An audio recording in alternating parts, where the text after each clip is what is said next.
Muy buenos días, bienvenidos a la clase de lengua. Vamos a comenzar. En esta oportunidad vamos a hablar un poco referente al tema, lo que es la concordancia entre el sujeto y predicado. A ver, este tema no es algo nuevo. Nosotros ya lo hemos estado trabajando.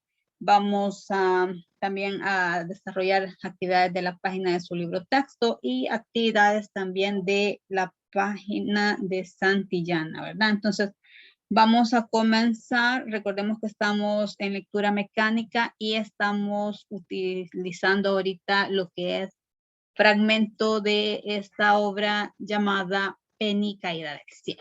Entonces vamos a comenzar el capítulo 2, titulado El frijol de la suerte. ¿Alguien que nos quiera ayudar a hacer esta lectura mecánica, por favor? Sí, Vanessa, diga.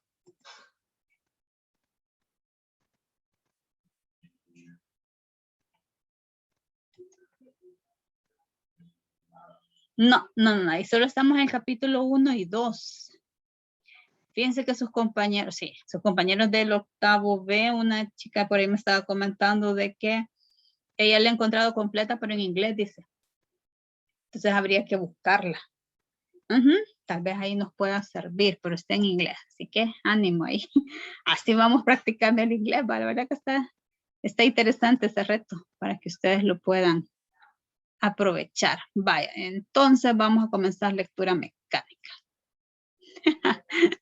Muy bien. Vamos a ver. ¿Quién me quiere leer entonces el capítulo 2, titulado El frijol de la suerte? Vamos a leer una parte. Yo quiero. Que le da una y después le doy yo. Vaya, entonces, Chelsea, vaya, pues, voy yo primero. Gracias, y después a Donay, gracias. Va. Capítulo 2, El frijol de la suerte. Tío Dominic está sentado en su coche. Es un Plymouth Rhododendron del 1940. Es negro con acabados cromados y las tapas de los neumáticos están brillantes, que se podrían usar de espejos. Tío Dominic le paga a mi primo Frankie para que le saque brillo. Es un coche precioso, lo dice todo el mundo, pero también es que resulta difícil no verlo. Ha estado aparcado en el patio de la casa de mi abuela Falusi desde que yo recuerdo. Tío Dominic vive precisamente en su coche. A nadie de la familia le parece raro que tío Dominic viva en su coche. O sí, se lo parece, pero nadie dice nada. Estamos en 1953 y en Nueva Jersey. No es lo más normal que la gente viva en coches. La mayoría de la gente aquí vive en casas, pero tío Dominic es como un ermitaño. También le gusta ir en pantuflas en lugar de ponerse zapatos. Una vez le pregunté por qué. Son cómodas, dijo. Aparte de vivir en el coche y andar en pantuflas, tío Dominic es mi tío preferido. Y eso que yo tengo un montón de tíos. A veces pierdo la cuenta. Princesa, me llama tío Dominic. Me asomo por la ventanilla y oigo al locutor en la radio portátil. A tío Dominic le gusta escuchar los partidos en el coche. Tiene una almohada y una manta mugrienta en el asiento de atrás. Tío Dominic dice que el coche es el único sitio donde puede descansar. Le cuesta mucho dormirse. Hola, tío Dominic, le digo. Ya está el partido, dice. Empiezo a abrir la puerta de atrás, pero tío Dominic dice, te puedes sentar adelante. Tío Dominic es muy quisquilloso a la hora de dejar que la gente se siente en su coche. Casi todo el mundo se tiene que sentar atrás, aunque tío Nucino siempre se sienta adelante. No creo que nadie nunca le diga a tío Nucino lo que tiene que hacer. ¿Quién gana? Preguntó. Los Boom. Me encantan los Dodgers de Brooklyn y a tío Dominic también. Los llamamos Them Booms, los vagos redomados. Casi todo el mundo por aquí va con los Yankees de Nueva York o con los Gigantes, pero nosotros no. Tío Dominic mira hacia adelante como si de verdad estuviera en el estadio y viendo el partido desde las gradas. Muy bien, gracias, Chelsea. Vamos entonces a Donay. Es atractivo, de pelo oscuro y ojos marrones. Todo el mundo dice que es igual a mi padre, pero no me acuerdo de mi padre porque murió cuando yo era bebé. Pero he visto fotografías y tío Dominic se le parece, solo que muy triste. Tengo algo para ti, dice tío Dominic. Todos mis tíos me hacen un regalo. Tío Nuncio me da manguitos de piel Tío Ralph me da golosinas, tío Pauli me trae perfumes exóticos y tío Sally me regala herraduras. Parece Navidad todo el tiempo. Tío Dominic me pasa algo que parece un gran frijol marrón oscuro. ¿Qué es? Es un frijol de la suerte, dice tío Dominic. Es supersticioso, me lo encontré esta mañana, está guardado entre las cosas viejas. Se le iba a regalar a tu padre antes de que muriera, pero no tuve la ocasión de dárselo. Quiero que lo tengas tú. ¿Dónde lo conseguiste? Pregunto. En Florida, dice. A tío Don le encanta Florida y va a la playa. Pero todos los inviernos probablemente es porque entonces hace demasiado frío para vivir en el coche, a pesar que que viene ese coche, tiene autos que usan conducir un Cadillac Coupé de 1950. Frankie dice que apuesta que el tío Dominic tiene una chica en Florida, pero yo como que nunca le creo. Las mujeres que querían un frigorismo nuevo, no lo siento tercero. Guárdatelo en el bolsillo, me dice, te mantendrás salvo. Va, muy bien. Excelente, gracias ahí a sus compañeros por participar, ¿verdad? Chelsea y Adonai. Vamos a ver, ¿qué vamos a rescatar de lo que hemos leído hasta el momento? ¿Okay? A ver, ya habíamos dicho qué tipo de narrador. Se llama Dominic. ¿Qué tipo de narrador está presentando la historia? Omnisciente, otra vez. Narrador omnisciente, muy bien, porque conoce todo. ¿Y de acuerdo al grado de participación? Protagonista. Protagonista, va, muy bien. Lo que decía ya acá Adonai, tío Dominic. Vamos a ir marcando los personajes. Yo sí quisiera un tío que se llamara Dominic. Tío Dominic, aparece su primo Frankie. ¿Hola? Ajá, eso le iba a decir, que usted dijo en el capítulo, en la clase pasada, que íbamos a ver ahora quién era Frankie. Ajá. Que es el primo de ella. Es el primo, correcto. ¿En qué año estamos ahorita, dice?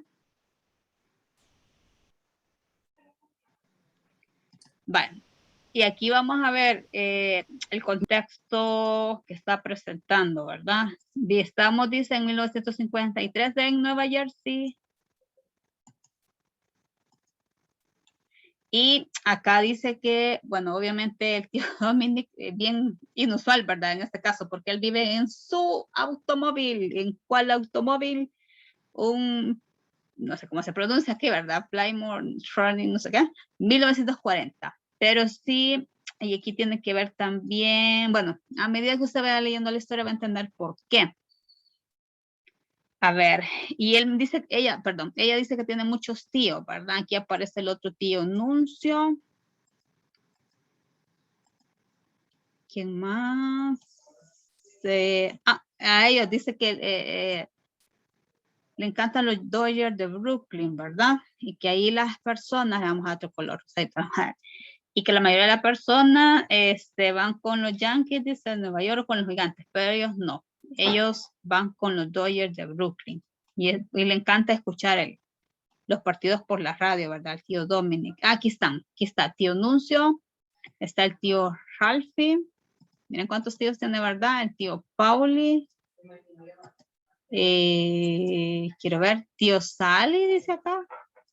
Y que siempre le están dando obsequios, ¿verdad? Pero ella nos está contando, muy bien, el tío de Dominic entonces le está dando un frijol de la suerte. Vamos a dejarlo rosadito para no perdernos. ¿Qué más? ¿Qué más? Bueno, esto, ¿verdad? Le encanta Florida. Sí vamos viendo un poquito la personalidad de este tío, ¿verdad? Porque vive en este automóvil, usa pantuflas y él dice que por comodidad y como que está muy pendiente de Penny, ¿verdad? Ya vamos a ir. Y le da este frijol de la suerte, dice que se lo guarde porque la va a mantener a salvo. Vamos a ver entonces. Aquí. Todo el mundo dice que es igual a mi padre, ¿verdad? No me acuerdo de mi padre porque murió cuando yo era un bebé. Pero he visto fotografías y tío Dominic se le parece, solo que más triste. Entonces aquí estamos viendo y estaríamos justificando también el por qué estamos ante un narrador omnisciente Y si confirmamos efectivamente de que esta narradora protagonista, ¿verdad? Conoce también pues todos los sucesos y lo que piensan estos personajes, lo que piensan y sienten, ¿verdad? Y aquí lo estaríamos viendo. Vamos bien. ¿Algo más que quisiéramos agregar y que se me haya escapado? Esto sí quizás lo tendríamos que señalar, ¿verdad? Que su padre murió cuando ella era una bebé. Es un hecho bastante, siento yo, importante para ir conociendo un poco referente a lo que va a mover en este caso, o sea, sí, ¿verdad? Todas las situaciones que muevan a este personaje y cómo va a ir actuando a medida que nosotros vayamos avanzando en la lectura. Va, muy bien. ¿Algo más que quisiéramos agregar? Va, no, muy bien. Excelente. Entonces vamos a continuar y vamos a comenzar realmente ya con lo que es el tema en sí, ¿verdad? Vamos a hacer así, muy bien. Para ello, vamos a recordar siempre, vamos a ver, aquí está el tema de la concordancia entre el sujeto y el predicado. Nuestro indicador de logro, formulamos oraciones aplicando correctamente la concordancia entre el sujeto y el predicado. Y vamos a ver siempre esto en relación a este niño que los adultos llevamos dentro, que ustedes lo tienen bien, bien presente, ¿verdad? Detrás de cada niño pequeño que cree en sí mismo se encuentra una madre o un padre que creyeron primero. ¿Estamos de acuerdo con esa frase? ¿Qué les parece? ¿Todavía la estamos trabajando? ¿O qué opinan ustedes?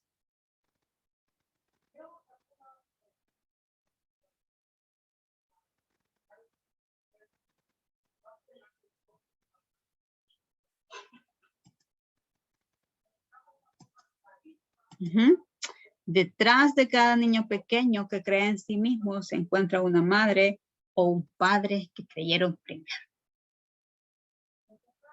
Acuérdese cuando comenzó a andar en bicicleta, por ejemplo.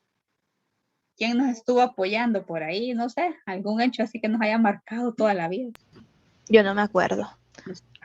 Yo solo me acuerdo que nunca tuve triciclo de un solo la bicicleta con rueditas. Y como a los 3 años, me acuerdo yo, 3 años de que la había empezado a usar, o 2 y medio, algo así, ya dejé las rueditas, entonces desde chiquita. Y me acuerdo que mi mamá me sacaba en el pasaje y ella me andaba vigiando. Muy bien. Si no me veía, dejaba la frente en cualquier lado. Yo creo que muy bien. Eso recuerdo, ¿verdad? Yo traigo cuenta la bicicleta, pero realmente puede ser, no sé, tantas actividades. Por ejemplo, la primera vez que usted participó en un equipo de fútbol, ¿quién estuvo ahí animándonos, verdad? O de básquetbol, o las niñas, no sé, que a usted le gustaba bailar, le gustaba cantar, etcétera. ¿Quién ha estado detrás en esos momentos? Siempre, ¿verdad? Un adulto, papá, mamá y los que tenemos, bueno, los que tienen la bendición de tener sus abuelitos también, ¿verdad? Siempre vamos a ver eso. Entonces eso es bien importante y eso que nunca se nos olvide, ¿verdad? Tratemos siempre de tenerlo eso presente porque a medida que nosotros vamos creciendo, quizá como vamos logrando más esa independencia, pues vamos dejando de lado eso, ¿verdad? Y claro, ya cuando nosotros formamos una familia, pues dar ese apoyo, ¿verdad? Que no se nos olvide. Porque definitivamente ahí es donde vamos a crecer, ¿verdad? Como personas, como familias, definitivamente, y después como sociedad, ¿verdad? Y si nosotros queremos siempre tener algo de bien, pues lo vamos a tener en relación a eso. Permítanme. Aquí está. Vamos a ver entonces esto de la concordancia entre el sujeto y el predicado. Vamos a ver. Cuando nosotros decimos el sujeto, ¿qué se refiere el sujeto? Es de quién se está hablando, ¿verdad? Recordemos. Y el predicado sería, ¿qué es lo que decimos de ese sujeto? Vamos a ir viendo acá, pues, estos materiales y recordando un poquito sobre esto, porque también vamos a hablar de esas famosas oraciones impersonales. Vamos a ver este video. Concordancia, sujeto y predicado. Palabras en sincronía. Es nuestro tema de español. Cuando hablas o escribes, organizas en tu mente las palabras que le dan sentido a tus ideas. Por ello, para expresarte, empleas enunciados que comunican un significado completo, es decir, oraciones que se componen de un sujeto y un predicado. ¿Están bien escritas las oraciones "Los osos come pescados" y "Flor ganaron el concurso de matemáticas"? ¿Qué tipo de errores aprecias en ellas? Para escribir un texto de forma correcta, debes cuidar que las palabras estén bien escritas y que los signos de puntuación estén colocados donde corresponde, así como poner atención a la relación que se establece entre algunos vocablos que conforman cada enunciado. Por ejemplo, lo correcto es "Los osos comen pescado" y "Flor ganó el concurso de matemáticas". La oración es un conjunto de palabras ordenadas que se relacionan entre sí para comunicar un significado. El sujeto es la parte de la oración que indica quién realiza o experimenta la acción. Puede tratarse de una persona, un animal o una cosa. El verbo es la palabra de la oración que expresa la acción del sujeto. Por ejemplo, juega, viven, observa, trajiste, mintió, llegará, etc. El predicado es la parte de la oración que señala lo que se dice del sujeto, es decir, te da la información sobre él. La parte más importante del predicado es el verbo. Ten en cuenta que entre algunos elementos de la oración siempre debe haber concordancia, que es la coincidencia o congruencia entre ellos. Por ejemplo, el artículo y el sustantivo que conforman al sujeto deben concordar en género y número. Esa es la razón por la cual la siguiente oración es incorrecta. Los niños son divertidísimos. El género es una característica de los artículos y los sustantivos que determinan si estos son masculinos o femeninos.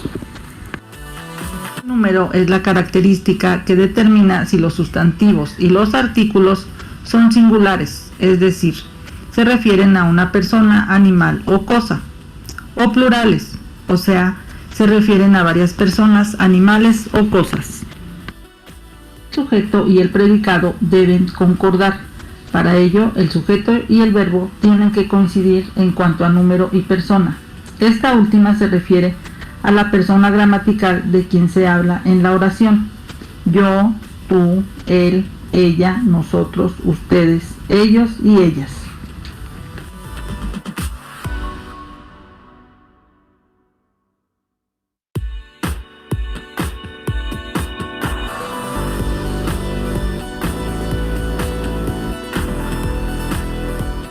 Concordancia entre sujeto y predicado.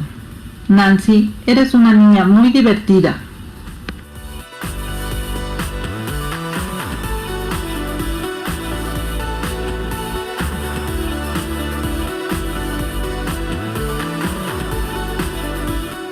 Tú eres un gran conocedor de tu lengua porque la usas todo el tiempo. Te expresas y entiendes lo que otras personas te dicen. Considera que la manera en que organizas las palabras para comunicar tus ideas no es accidental. Deben ordenarse para tener sentido.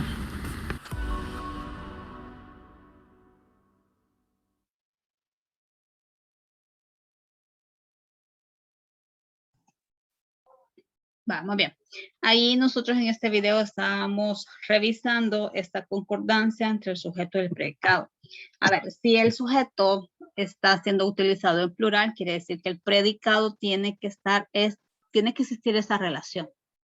Específicamente, ¿en qué momento? Pues obviamente en el verbo, porque va a tener esa relación, ¿verdad? Vamos a... Concordancia, sujeto y predicado. A revisar esto.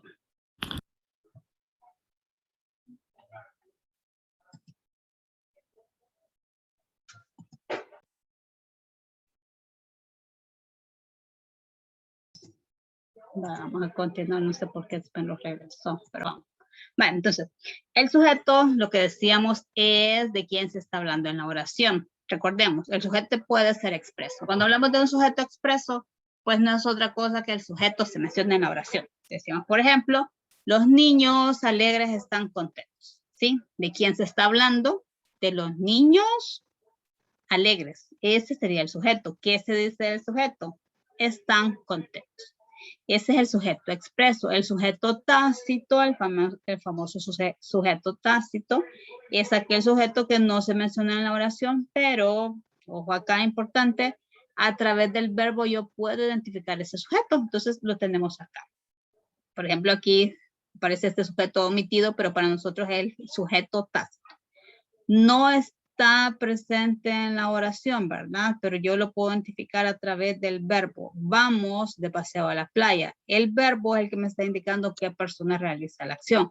Para el caso estamos hablando de la primera persona del plural, ¿verdad? Nosotros. Entonces, este es el sujeto tácito, del que no está presente en la oración, no se dice directamente, pero yo lo puedo identificar a través del verbo. En este caso, a través de esta forma verbal, vamos, que me indica primera persona del plural.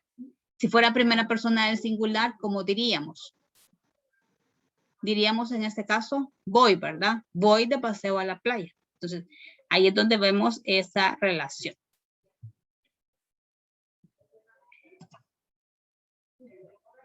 El sujeto, pues, es el elemento de la oración que concuerda en número y persona con el verbo.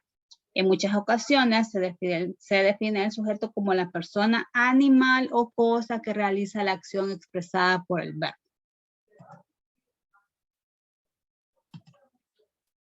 El predicado, cuando hablamos del predicado, pues definitivamente el predicado es lo que nosotros vamos a decir referente a ese sujeto y vamos a recordar un poquito qué es esto del predicado. Es la parte de la oración que forma junto con el sujeto los aspectos básicos de la oración. Se ve qué es lo que hace y acerca de qué. Entonces, cuando hablamos de una oración, definitivamente tenemos que tener en cuenta que para que exista una oración, por lo menos tiene que aparecer el predicado. Si yo digo, por ejemplo, participamos, ¿sería una oración? Pregunto.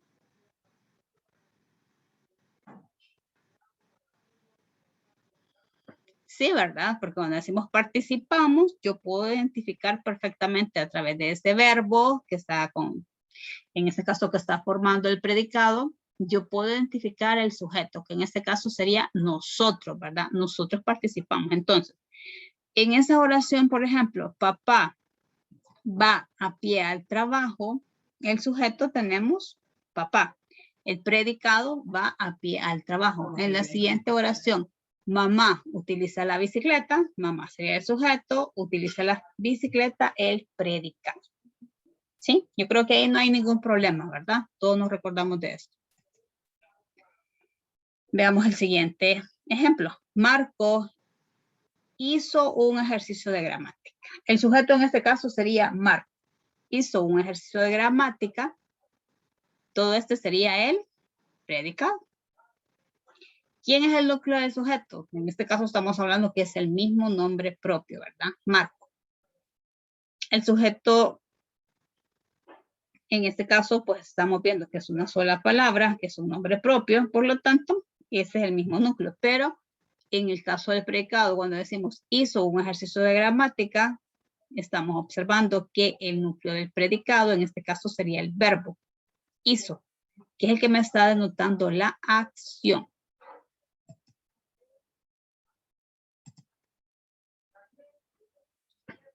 ¿Qué es esto del sustantivo? ¿Por qué es importante el sustantivo? Porque recordemos que el sustantivo va a formar parte de ese sujeto, ¿verdad? Y va a ser el núcleo de ese sujeto. Entonces, el sujeto va a concordar en números, perdón, con el núcleo de este predicado, es decir, con el verbo. ¿Qué es el sustantivo? Bueno, el sustantivo es una palabra que nombra o designa personas, animales, cosas, lugares, sentimientos o ideas. Es muy fácil de reconocerlo. Simplemente miremos a nuestro alrededor todos los objetos que yo puedo observar, que son esos objetos, personas, animales, plantas, etcétera, son sustantivos. Por ejemplo, actualmente si yo me ubico en este momento específico, estoy observando, por ejemplo, la computadora, ¿verdad? El monitor de esa computadora. Tengo el teclado, Si yo miro hacia arriba, tengo el techo, tengo el piso, podemos tener ventanas. Si veo después de las ventanas, podemos observar nubes o el cielo. Puedo observar a mi hermano, a mi hermana, que sé yo, papá, mamá, alguien que está en casa, ¿verdad? El perro. Todos los objetos que yo puedo tener actualmente, el libro de lengua, la obra. ¿Qué más? ¿Qué otros objetos tienen ustedes a la mano que son sustantivos?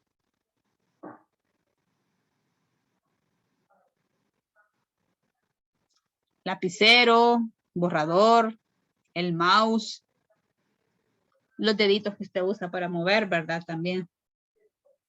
El mouse, etcétera, etcétera. Entonces, vamos ya llegando ya de lleno a lo que es la concordancia. Bueno, esta viene a ser un tipo de relación sintáctica que implica que dos o más palabras comparten algunos rasgos. Por ejemplo, número, género y persona. En cualquier oración, los rasgos de número y persona que poseen los verbos conjugados son el reflejo gramatical de los del sujeto. Por ello, para encontrar el sujeto de una oración, se recomienda primero hallar el verbo conjugado que funcionan como núcleo del predicado. Además, puede haber concordancia de género con algunos elementos del predicado. ¿Cómo identificamos la concordancia? Vaya, ojo acá, ¿verdad? Primero, en la mayoría de los casos, el verbo va a concordar con el sujeto y número en persona. En el caso, por ejemplo, acá, yo escribo. El sujeto es yo, primera persona es singular. Y al analizar la conjugación del verbo, pues me estoy dando cuenta que está conjugado en la primera persona del singular. Escribo, ¿verdad?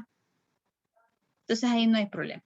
Cuando hay varios sujetos, aunque esté cada uno en singular, la concordancia debe hacerse con el verbo en plural. Por ejemplo, la niña y el gato juegan en la cocina.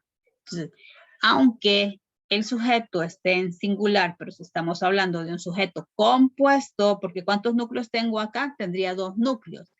Niña, gato. Por eso es un sujeto compuesto, ¿verdad? Porque tengo dos o más núcleos. Entonces, el verbo tiene que coincidir con esos dos sujetos y en este caso va a estar en plural.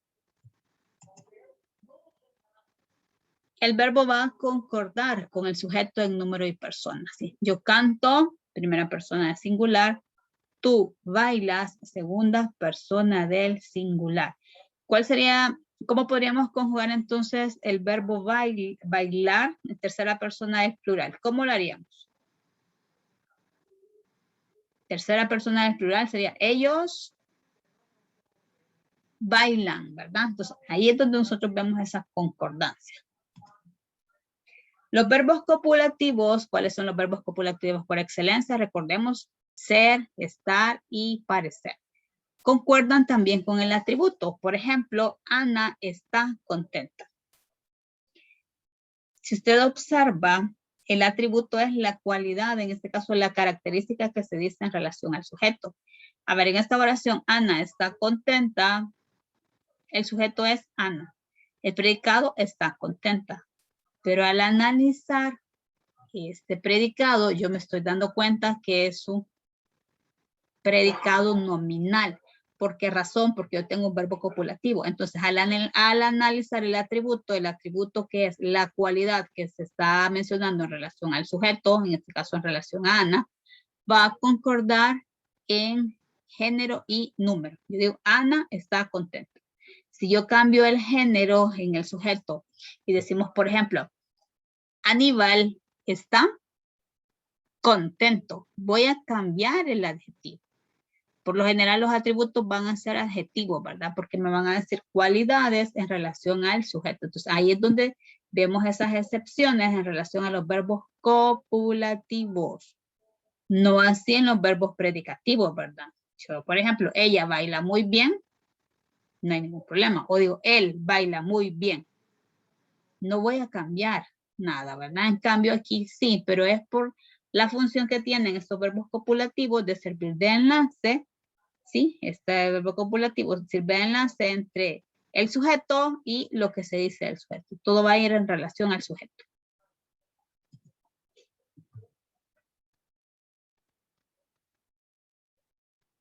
Vamos a ver entonces cómo vamos a ir haciendo estas actividades.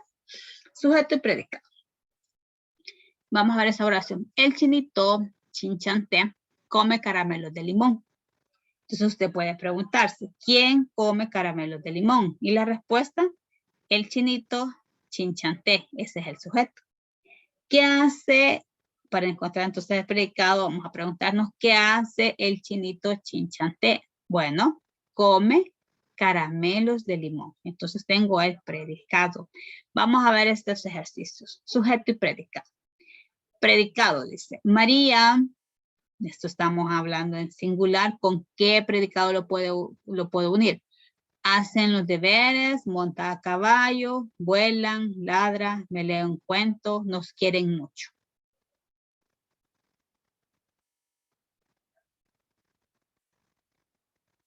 Los niños, por ejemplo, yo diría, hacen los deberes.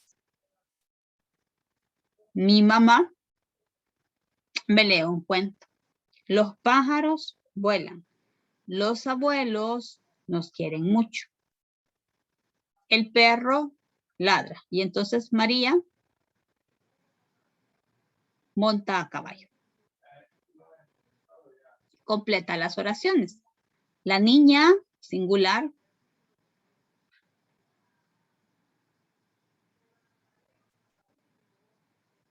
¿Concordaría con salen de paseo? No, ¿verdad? ¿Toca el violín? Sí, concuerda. La niña monta en bicicleta? No, ¿verdad? Entonces tendría que unirla con la niña toca el violín. La gallina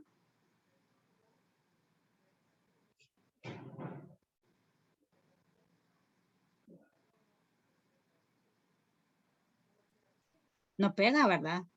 Diríamos, las gallinas salen de paseo. Y aquí, yo, por ejemplo, monto en bicicleta. Ups, se me estaba adelantando. Vale, ahí terminamos entonces esta parte. Vamos ahora a su libro texto, por favor. Estamos en la página 226.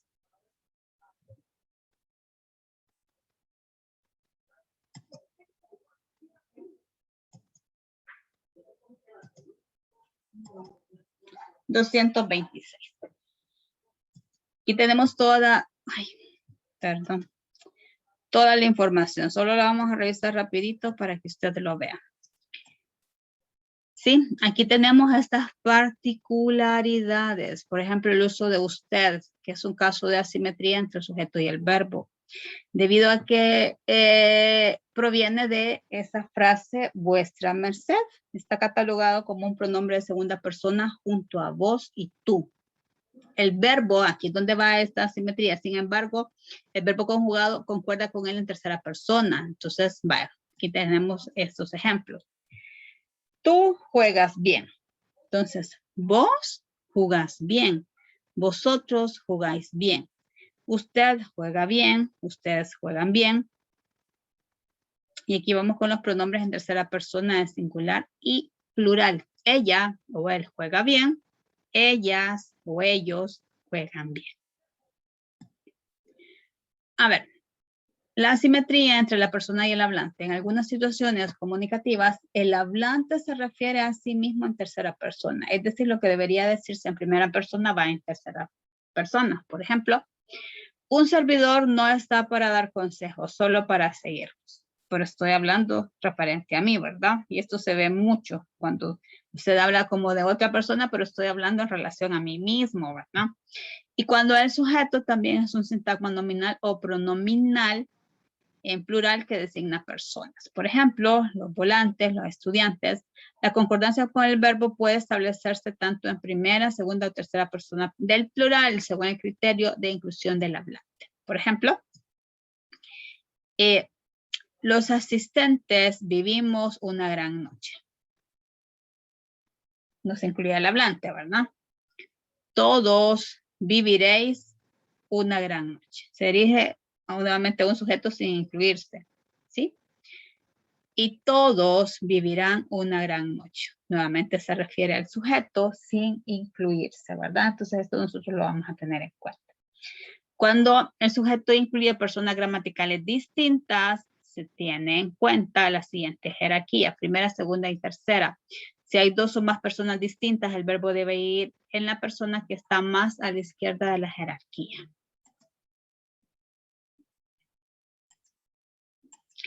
Lo que decíamos en el video, ¿verdad? Esto es bastante teórico porque tenemos la ventaja que nosotros ya lo hablamos. Entonces solo nos vamos a ir fijando en esas irregularidades que a veces se pueden dar, pero nosotros es bien raro que lo utilicemos. Va, tus primas y yo. ¿Sí? Fíjense acá, estamos hablando cuáles son las personas gramaticales que aparecen. Tus primas y yo. Tus primas haría referencia a qué?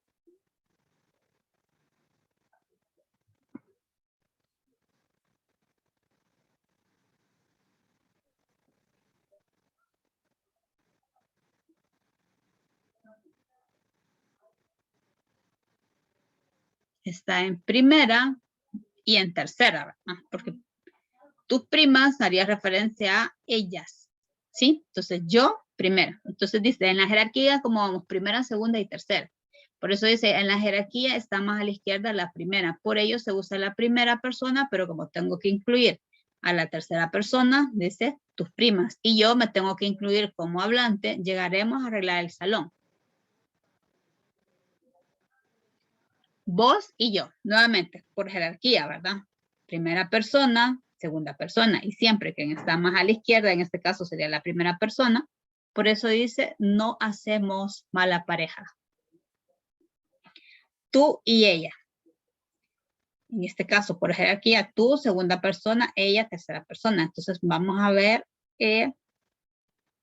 la segunda persona. Entonces, podemos decir, tú y ella compráis las sandalias, o tú y ella compren las sandalias.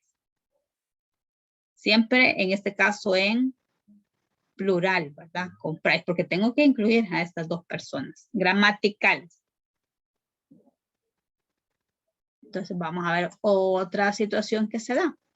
Cuando los sujetos son grupos nominales coordinados mediante conjunciones, podemos utilizar la Y, E, O, U. El verbo puede escribirse en singular o en plural según los casos. Veamos cómo se da entonces el verbo en singular. Cuando se utiliza un nombre que engloba a los demás elementos mencionados. Por ejemplo, el equipo de José, Julia y Gloria pasará mañana. ¿Por qué estoy utilizando el verbo en singular? Porque está hablando del equipo, ¿sí? Singular. Cuando los elementos están unidos por conjunciones disyuntivas, por ejemplo, ejemplo, la lluvia o el viento fue lo que acabó con la mañana, ¿verdad? Porque habla en relación a eso. Después de la lluvia fue lo que acabó con la mañana, el viento fue lo que acabó con la mañana. Cuando se agrega un elemento con palabras como además, junto a, así como ejemplo. Noemí, además de su hermano, cantará en el evento.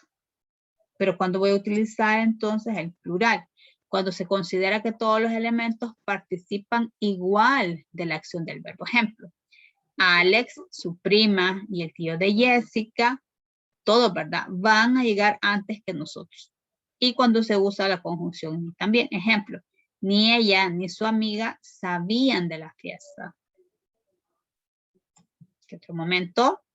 Cuando en el sujeto hay nombres colectivos o partitivos. Por ejemplo, el número del verbo puede variar de la siguiente forma. Verbo en singular, cuando se considera que el colectivo, o el partitivo es el núcleo del sujeto. Ejemplo, un numeroso grupo de manifestantes se tomó la sede del Parlamento. ¿Sí? Y como dice acá, un numeroso grupo de manifestantes. Grupo, ¿verdad? Un numeroso grupo. Cuando la intención del hablante es enfatizar a los integrantes del conjunto. Ejemplo, el grupo de niños, niñas y adolescentes pasaron una tarde amena. El sujeto, el grupo de niños, niñas y adolescentes, ¿verdad? cuando el cuantificador no va precedido de determinante. Ejemplo, inmensidad de hogares se quedaron sin energía. Y cuando el cuantificador va precedido de determinante. Ejemplo, la mitad de los votantes no estaban de acuerdo. Un sinnúmero de espectadores cantó el himno nacional bajo la nieve. Y aquí ya vamos con esta parte bien importante también. El sujeto tácito, ya dijimos que el sujeto tácito es aquel sujeto que no se menciona en la oración, ¿verdad? Pero yo lo puedo determinar a través de el verbo. ¿Quiénes son las oraciones impersonales? Bueno, las oraciones impersonales van a ser aquellas oraciones en las cuales solo en estas no existe un sujeto, pero sí existe un predicado. Entonces, son oraciones que carecen de sujeto. No es que lo lleven tácito, simplemente no lo necesitan. En estas oraciones el verbo siempre va en tercera persona, la mayoría de las veces en singular. Por ejemplo, se duerme mejor aquí. Y menos en plural, ¿verdad? Dicen que no habrá. Las principales clases de oraciones impersonales son con verbos referidos a fenómenos atmosféricos. Por ejemplo, llover, amanecer, nevar, cernir, ejemplo. Entonces, todas las oraciones que hacen referencia a fenómenos atmosféricos, fenómenos meteorológicos, se van a clasificar como oraciones impersonales. ¿Qué característica tienen las oraciones impersonales? Ah, bueno. No tienen sujeto, ¿verdad? Así de fácil. No tienen sujeto, pero tienen un predicado. Por eso se consideran y se clasifican como oraciones impersonales. Por ejemplo, llovió toda la noche. En este mes amanece más temprano. ¿Sí? Otra forma de oraciones impersonales es cuando se utiliza el verbo haber, pero conjugado en tercera persona singular. Por ejemplo, hay relámpagos en el cielo. Sigue habiendo problemas. De haber, ¿verdad? Sigue habiendo problemas. Con el verbo hacer, nuevamente, ¿verdad? Tercera persona singular. Hace sol en esta mesa. Hacía un viento terrible. Los verbos copulativos ser, estar, por ejemplo. Y tiene que todos hablan en relación a momentos del tiempo, ¿verdad? Aún es temprano. Estuvo nublado todo el fin de semana. Con los verbos decir, cuentan. Ejemplo, dicen que vendrá un payaso a la fiesta. Cuentan que nuestro héroe venció al dragón del bosque. Con otros verbos, como por ejemplo, dar, oler, ir. Ejemplos, dieron las 12. Huele mal aquí. Van 2 años del accidente. Con el pronombre se, eso sí es bien importante, ¿verdad? Se trabaja mejor en esta computadora. Se buscó en todas partes. No se deben confundir las oraciones impersonales con pronombres se, con las pasivas reflejas. A diferencia de las primeras, estas últimas poseen una estructura de se más verbo más sujeto sin preposición. Por ejemplo, en las impersonales. Se vende bien en esta esquina, pero ya una pasiva refleja, se vende casa grande y bonita. ¿Quién sería el sujeto acá? Casa grande y bonita, ¿verdad? Y este entonces funciona como un pronombre. Igual acá, se buscan los sospechosos. ¿Quién es el sujeto? Los sospechosos. En cambio acá no, ¿verdad? Entonces sí es bien importante. Miren que nosotros cómo utilizamos nuestro idioma sin detenernos a analizar, ¿verdad? ¿Qué estoy utilizando? Si estoy utilizando se como un pronombre o lo estoy utilizando se nada más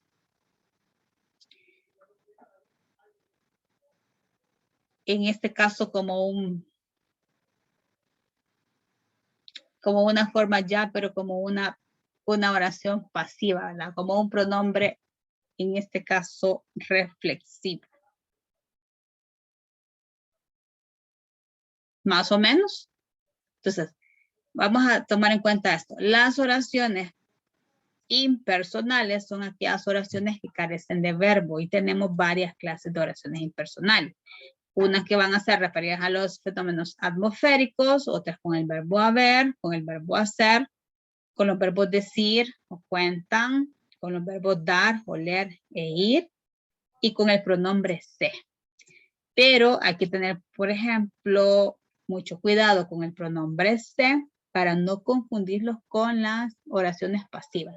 Porque una oración pasiva, entonces vamos a tener el pronombre se más el verbo más el sujeto y va a carecer de preposición. Y aquí nosotros lo vemos, porque cuando dice se buscan los sospechosos, realmente el sujeto en este caso sería los sospechosos. Vamos a hacer entonces ahorita esta actividad. Vale, vamos a hacer entre todos, así que atentos. Dice, lee el siguiente texto y responde. Vamos a leer este poema y dice, separa el poema en oraciones y analiza cada uno.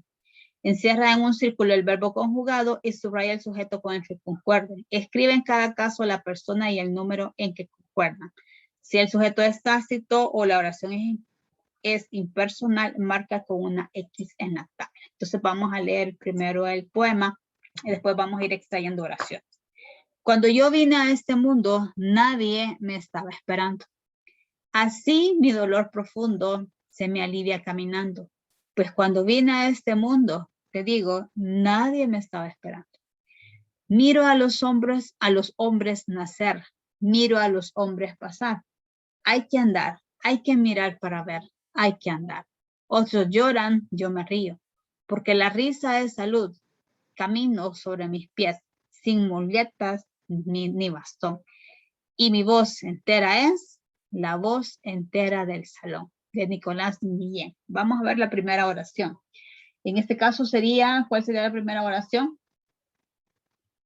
De este verso, cuando yo vine a este mundo.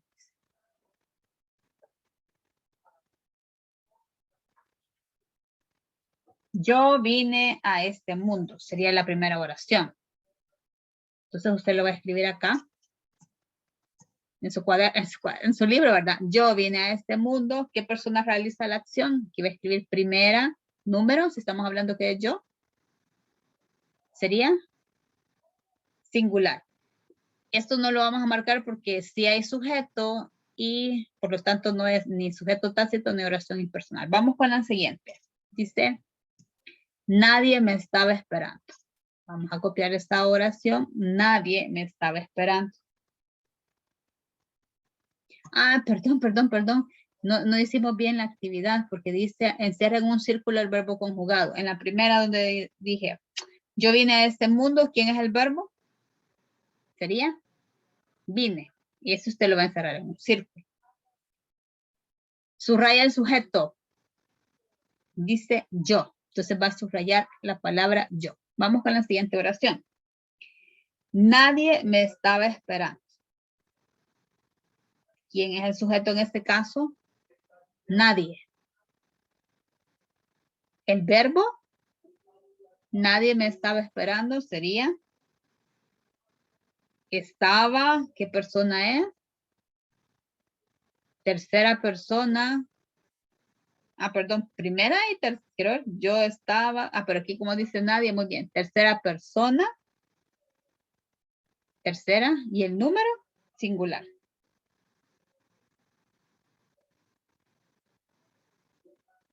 ¿Sí se entiende lo que tenemos que ir trabajando, chicos?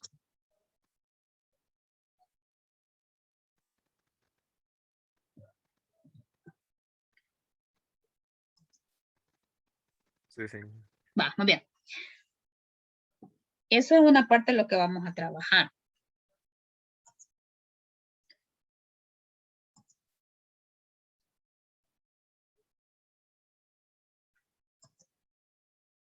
Va, ¿dudas con eso?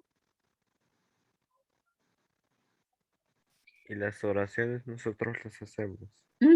De cada, quizás lo que podemos ir haciendo es eso, ¿verdad? Gracias. Espérenme, aquí vamos a ver otra cosa, pero no, ya sé. Si quieren, hagamos todos primero las oraciones para irlas anotando y que no nos perdamos ahí.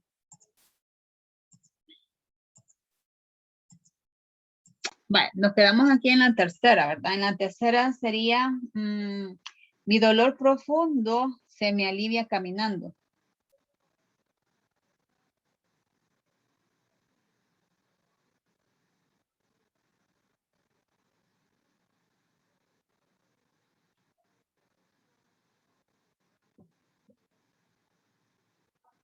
La número 4 diríamos, vine a este mundo. Yo no les estoy dando ¿cómo se llama? El verso completo, sino que ya directamente las oraciones. Vine a este mundo. La 5 sería, te digo.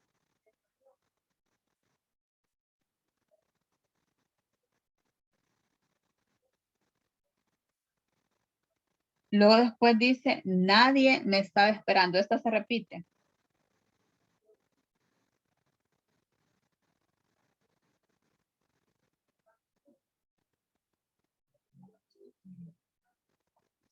Nadie me estaba esperando.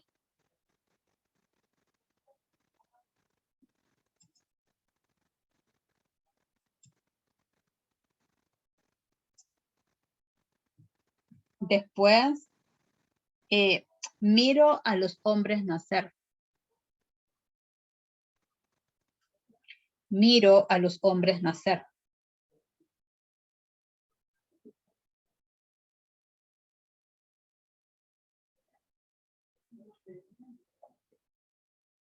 Siguiente oración. Miro a los hombres pasar.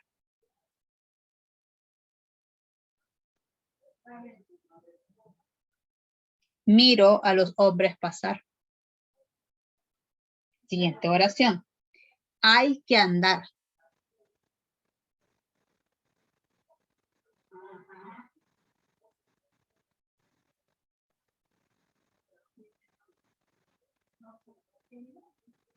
Hay que andar. Siguiente oración. Hay que mirar para ver.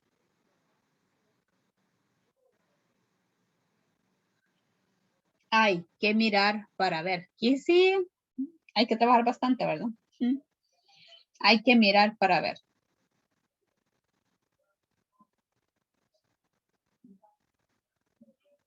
Siguiente oración. Hay que andar.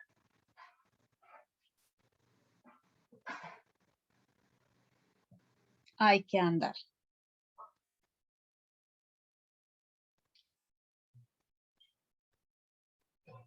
Siguiente oración. Otros lloran.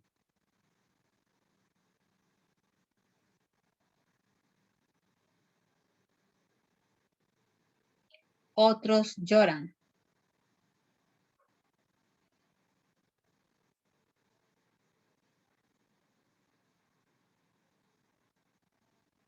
Siguiente. Yo me río.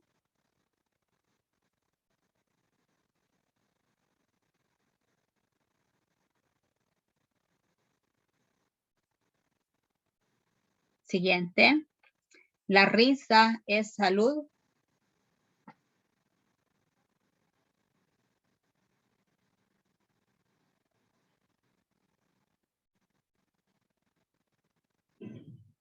La risa es salud.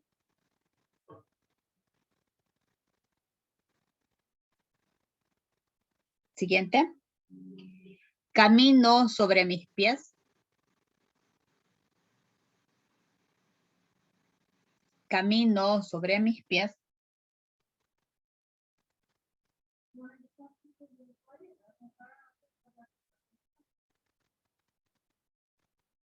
La última oración. Mi voz entera. Mi voz entera.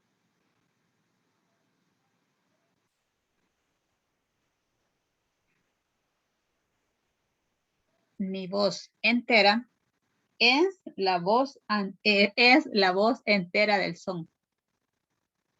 La última oración es larga, ¿verdad? Mi voz entera, dice, es la voz entera del son.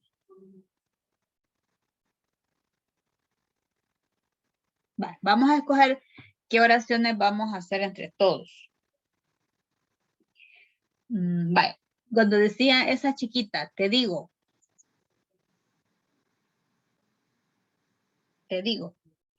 ¿Qué persona está hablando? ¿Primera, segunda o tercera? Y ahí tenemos que conjugar el verbo decir. Y usted dice, yo digo. Entonces, sería primera persona. Número singular. ¿Tiene sujeto esa oración? Pregunto. Sí, pero como no se está presentando, usted va a señalar entonces acá, en el cuadrito, que no me acuerdo qué número de oración es, usted le va a poner aquí que hay un sujeto casi, lo va a señalar. Va, vamos a ver otra oración. Hay que andar. ¿Quién es el verbo en esa oración? Hay, ¿verdad? Del verbo hacer. Perdón, del verbo haber. Hay que andar. Va, entonces el verbo usted lo va a señalar, sería hay.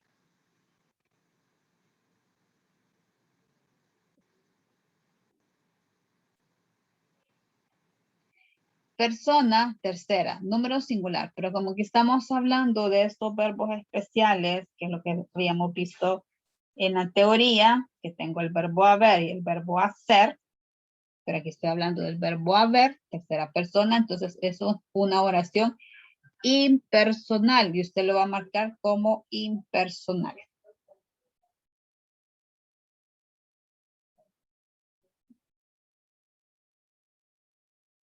Veamos la última. Mi voz entera es la voz entera del son. ¿Qué persona realiza la acción? Mi voz entera. Está hablando en tercera persona, ¿verdad? Entonces sería tercera persona, número singular. ¿Quién es el verbo en esa oración? Mi voz entera, dice, es la voz entera del son. Sería en este caso el verbo es. Señálelo, por favor. Entonces, persona, tercera, número singular.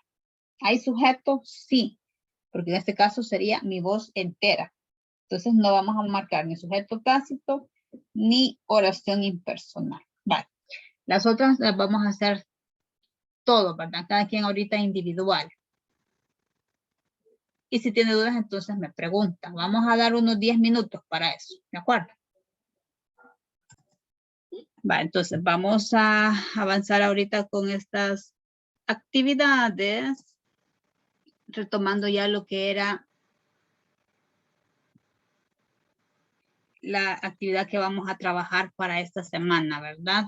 Aquí tenemos ya las actividades programadas, que las vamos a comenzar a trabajar este día y el día de mañana. Aquí tenemos, por ejemplo, lo que es un rompecabezas de figuras literarias. Nosotros ya vamos a ver esta intención de uso de figuras literarias, pero sí, ¿verdad? Esto nuevamente, el sujeto es su estructura. ¿Sí? Ahí nos van a aparecer las oraciones y ahí usted va a ir escogiendo, ¿verdad? O sea, sí hay que fijarse bien para que se lo haga despacio y después usted ya le da que se lo validen y ahí es donde usted toma la captura de pantalla y eso es lo que vamos a subir a la plataforma del colegio. Esa es una parte. A ver, ¿alguna duda hasta el momento? Sí, yo, señor. Diga. Entonces sería de hacer las actividades que aparecen ahí en actividades, nada más. Sí, esta semana, ¿verdad? Sí, esas que están ahí. Aparte de lo que estamos haciendo ahorita del libro.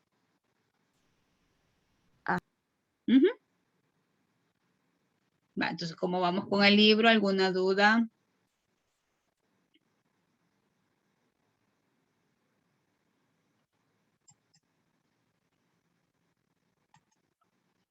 Que es eso lo que estamos haciendo, ¿verdad? Ahorita de su libro. Sí, eso siento yo que nos va a servir bastante ya para el próximo año en noveno, para que usted lo vaya teniendo en cuenta, ¿verdad? No sé, ¿qué oración quieren que hagamos entre todos?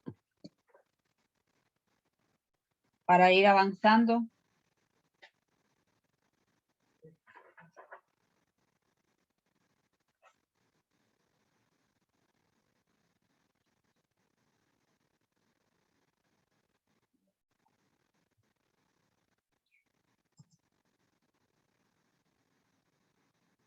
Porque en este caso mi intención es terminar esto y ya dejarlos a ustedes trabajando en las actividades, ¿verdad? Porque esto nosotros lo tendríamos que estar haciendo en las horas de clase. Y por eso me gustaría que avanzáramos ahorita para que usted, si usted tiene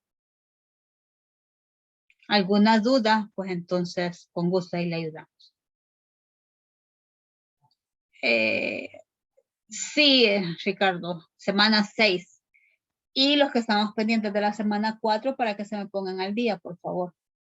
Va, perfecto, Aloani. Va, gracias. Ahorita entonces, Aloani, estamos trabajando en la página 229. Y después ustedes tendrían que trabajar en la semana 6.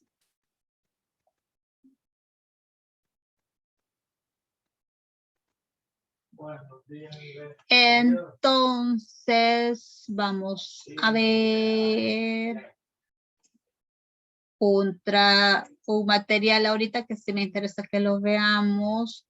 Esto es para repasar. Ahí lo tienen, ¿verdad? Pero sí lo vamos a ver ahorita en clase. La intención de uso de figuras literarias, porque esto no lo vimos el día de ayer. Ya no lo alcanzamos a ver. Entonces ahora lo vamos a retomar. Y siempre no les comparto pantalla. Vaya, ahorita. Vamos a ver. Intención de uso de figuras literarias. Recordemos que el día de ayer nosotros en la clase anterior veíamos lo que eran las figuras literarias de anáfora, polisíndeto, asíndeto, estaba el polípote, el apóstrofe y el epifonema. Entonces, aquí tenemos 3 poemas siempre de Federico García Lorca, ¿verdad? Y a partir de estos poemas, dice que los poemas se elaboran a partir de esta función estética de la lengua y tienen como finalidad transmitir sentimientos, sensaciones, vivencias, deseos, etcétera, de manera subjetiva, ¿verdad? Porque es lo que está presentando en este caso el autor, el poeta. Para ello se cuenta con diversos recursos, ¿verdad? Entre los cuales pues nosotros ya hemos conocido las figuras literarias. Y aquí nosotros vamos a ir viendo en cada uno de estos poemas qué figuras son las que estarían utilizándose. Entonces, por ejemplo, tenemos el romance de la pena negra. Las piquetas de los gallos cavan buscando la aurora, cuando por el monte oscuro baja Soledad Montoya. Cobre amarillo, su carne huele a caballo y a sombra. Yunques ahumados sus pechos, gimen canciones redondas. Soledad, ¿por quién preguntas sin campaña y a estas horas? Preguntes por quien preguntes, dime, a ti, ¿qué se te importa? Vengo a buscar lo que busco, mi alegría y mi persona. Soledad de mis pesares, caballo que se desboca, al fin encuentra la mar y se lo tragan las olas. No me recuerdes el mar, que la pena negra brota en las tierras de aceituna, bajo el rumor de las hojas. Soledad, qué pena tienes, qué pena tan lastimosa. Lloras zumo de limón, agrio de espera y de boca. Qué pena tan grande, corro mi casa como una loca. Mis 2 trenzas por el suelo, de la cocina a la alcoba. Qué pena, me estoy poniendo de azabache carne y ropa. Ay, mis camisas de hilo, ay, mis mulos de amapola. Soledad, lava tu cuerpo con agua de las alondras y deja tu corazón en paz. Soledad Montoya. Por abajo canta el río, volante de cielo y hojas, con flores de calabaza, la nueva luz se corona. Oh, pena de cauce oculto y madrugada remota. Entonces acá usted va a ir identificando, por ejemplo, aquí que dice, oh, pena de cauce oculto y madrugada remota. Estamos con los 2 últimos versos. Aquí como que hay una sentencia, ¿verdad? Porque resume en una sola idea el lamento por la pena que el pueblo gitano sufre desde sus tiempos remotos. Y aquí específicamente lo está retomando en este personaje, ¿verdad? De Soledad Montoya. ¿Qué figura literaria entonces se está utilizando? Se ha utilizado el epifonema. Y así iríamos entonces con el siguiente poema. Romance de la luna luna. La luna vino a la fragua con su pocilón. Perdón, vamos a repetir.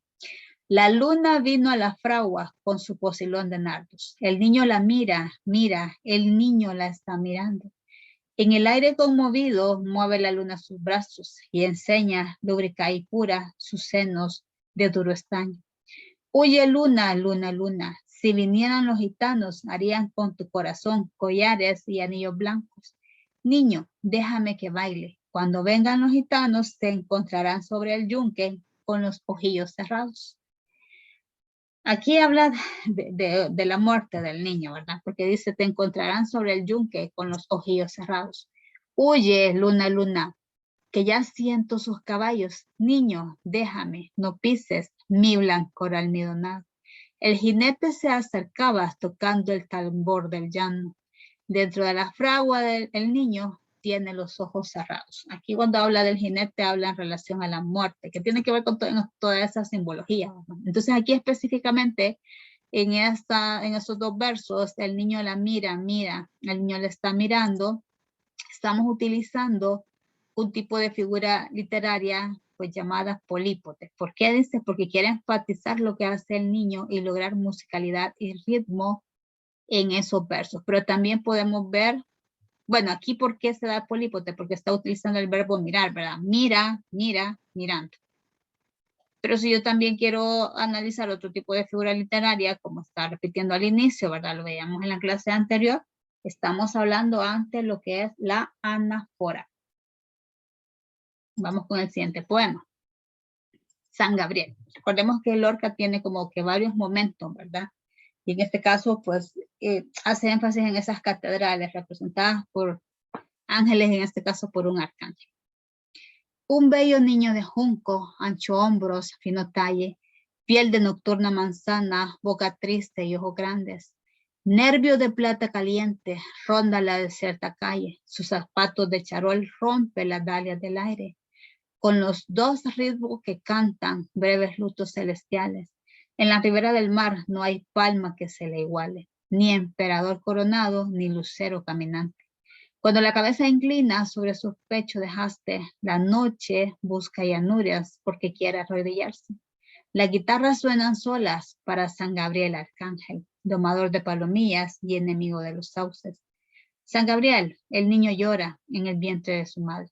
No olvides que los gitanos te regalaron el traje. Recordemos siempre la presencia de los gitanos, ¿verdad?